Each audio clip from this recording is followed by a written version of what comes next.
이러한 경우에는 종골에 골절이 있어도 비수술적인 치료를 해볼 수 있습니다.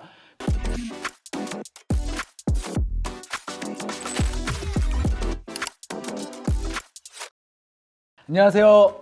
족발 닥터김의 김지범입니다. 네, 오늘은 저희 유튜브 채널에 들어왔던 질문들 중에서요, 제가 서면으로 답을 못했던 질문들을 이렇게 영상을 통해서 대답을 드리려고 합니다. 질문들이 있는데요, 일단 그 중에 하나를 제가 뽑아서 한번 대답을 해보도록 하겠습니다. 이렇게 또 종이로 하니까 굉장히 또 새롭네요. 종골골절이 되었는데 수술 없이 나을 수 있는지요? 라는 질문이 왔는데요.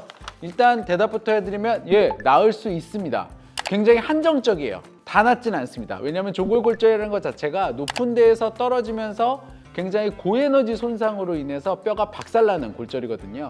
그래서 90% 이상은 수술이 필요해요. 하지만 모든 상황이 다 똑같지는 않잖아요. 그 환자분이 굉장히 운이 좋았거나 아니면 작은 에너지로 종골골절이 손상이 돼서 골절이 되었지만 금만 가 있는 경우, 또는 골절의 전이가 심하지 않은 경우, 이러한 경우에는 종골에 골절이 있어도 비수술적인 치료를 해볼 수 있습니다.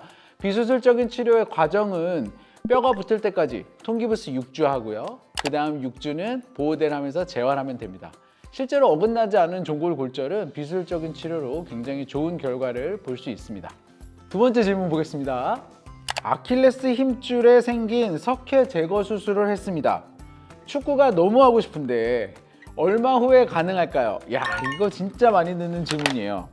일단은 아킬레스 힘줄에 석회가 생길 정도다 라고 하면 운동 되게 좋아하시는 분들이 많아요. 이게 뭐 선천적으로 나는 운동 하나도 안 하는데 생기는 건 아니거든요. 석회가 생기는 이유 자체가 내가 운동을 좋아하고 많이 뛰니까 생기는 거고, 그러한 주된 역할을 하는 운동은 몇 개 안 됩니다. 테니스, 그리고 축구, 족구, 뭐 이 정도 수준이라고 생각하시면 되겠습니다. 그래서 실제로 제가 질문을 많이 듣는데요, 이거는 그 석회의 크기에 따라서 달라요. 이 석회의 크기가 아킬레스 힘줄의 50% 이상을 차지했다, 그러면 6개월 후에 시작하시는 게 좋습니다. 근데 이 석회의 크기가 아킬레스 힘줄 사이즈의 30% 미만이라면 3개월이 지나면 시작하셔도 좋습니다. 이렇게 저희가 정리하면 될 것 같아요. 그럼 30%에서 50%면 어떻게 해요? 실제 사이즈랑 아킬레스 힘줄의 상태를 보고 주치의랑 상담하셔서 시행하시면 될 것 같습니다. 다음 질문은요. 이거 종이로 뽑으니까 옛날 생각 되게 많이 나네요. 자, 부주상골 수술 후 걷기 운동 중입니다. 아마 부주상골 수술을 하고 나서 기부스를 풀고 이제 막 재활을 시작하신 상태인 것 같아요. 걷기 운동할 시에 후경골근 힘줄이 당기면서 아픈데 지속적으로 스트레칭 등 걷기 운동을 해야 할까요? 자, 이것도 되게 많이 제가 듣는 질문이에요. 그러니까 재활을 하는데 통증이 있단 말이죠.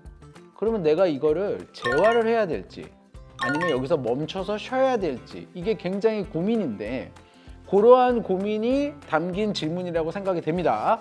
자, 이 질문은요, 일단 의사 선생님이 걷기 운동을 하라고 했으면 그 통증을 참고 운동을 해야 됩니다. 왜냐하면 재활이라는 과정은 대부분 통증을 수반해요. 왜냐하면 굳어있고 움직이지 않는 부분을 저희가 움직이는 거기 때문에 그 굳어있는 부분이 풀어지면서, 또는 움직이지 않아야 될 부분을 저희가 움직이게 만들면서, 움직여지게 만들면서 통증이 발생할 수밖에 없거든요. 이 통증은 견뎌내고 또는 언젠가는 겪어야만 내가 정상으로 갈 수 있는 통증이에요. 그래서 이거는 빨리 겪어야 됩니다. 그런데 이런 건 있을 수 있겠죠. 사실은 의사 선생님이 아직 걸을 때가 안 돼서 걷지 말라고 그랬어. 근데 내가 막 혼자서 걷고 있는 거예요. 근데 통증이 있어. 그러면 바로 멈춰야 돼요. 그리고 사실은 그러한 행동은 하면 안 되죠. 왜냐하면 그때 생기는 통증은 아직은 그러한 힘을 견디지를 못할 때여서 수술한 게 망가지고 있는 통증이기 때문에 그렇거든요.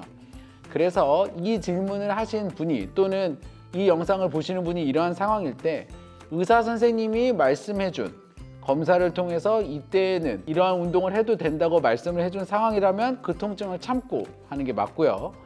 만약에 내가 혼자서 막 일찍 해보려고 인터넷이나 이런 거 보면서 걸으면 좋대더라, 의사들이 말하는 대로 하면 재활만 늦어진다, 뭐 이런 얘기를 들으셔가지고 미리 하는 거라면 절대 하시면 안 되고, 의사한테 다시 한번 가보셔야 됩니다. 통증이 생겼다면요.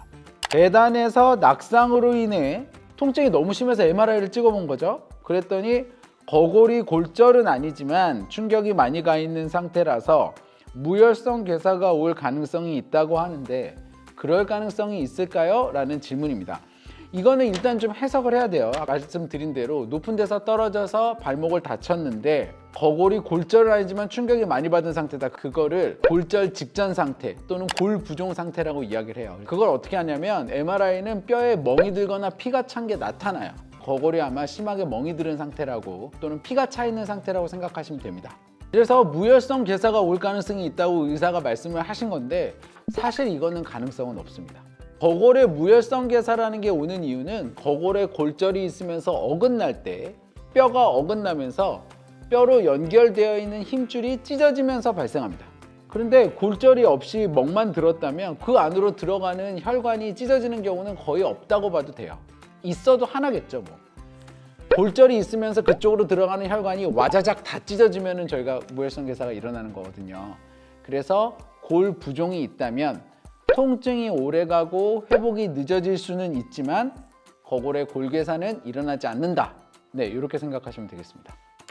근데 의사도 이제 얘기를 할 때 여러 가지 가능성에 대해서 오픈해서 말씀을 드리는데 가능성이 아마 낮다고 얘기를 하셨을 가능성이 저는 높다고 봅니다. 이분이 가능성은 낮지만 이렇게 심한 골부종이 있으면 무혈성 괴사도 좀 걱정이 되네요. 이 정도 뉘앙스였을 것 같고 근데 환자분 입장에서는 무혈성 괴사야? 큰일 난 거 아니야? 해서 찾아보니까 다 골절이 있는 다음에 생기는 거예요. 난 골절은 아니랬는데 그래서 이제 역으로 물어보는 거죠.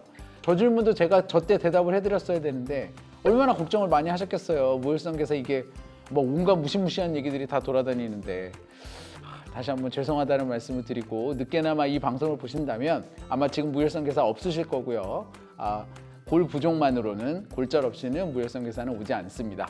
저희가 골절이 됐을 때 골괴사가 일어날 수 있는 뼈들이 작지만 몇 개가 있어요. 한정되게요. 대퇴골의 헤드, 머리 부위, 그리고 대퇴골의 목 부위도 골절이 되면 대퇴골의 머리 부위가 괴사가 옵니다. 그리고 아까 말씀드린 거골, 그리고 발에서는 주상골. 나머지는 괴사는 안 와요. 네, 그래서 이게 골절이 됐을 때 괴사가 잘 오는 뼈들이 몇 개가 있고 그런 뼈들은 꼭 의사가 버릇처럼 얘기를 하게 되는데 아마 저기에서도 뭔가 뼈가 모양이 너무 심하게 다친 것처럼 보이니까 괴사를 한번 말씀하신 것 같습니다. 하지만 너무 걱정하지 마시고요. 별 생각 없이 던진 돌에 개구리는 맞아서 죽을 수가 있다는 생각이 갑자기 확 드는데 의사는 아주 뭐 이렇게 심각하게 말씀을 안 드려도 환자분이 이걸 굉장히 심각하게 받아들이는 경우가 있고요. 그런 거를 이제 저희 채널에 질문을 해주시면 제가 시원시원하게 답을 해드리겠습니다.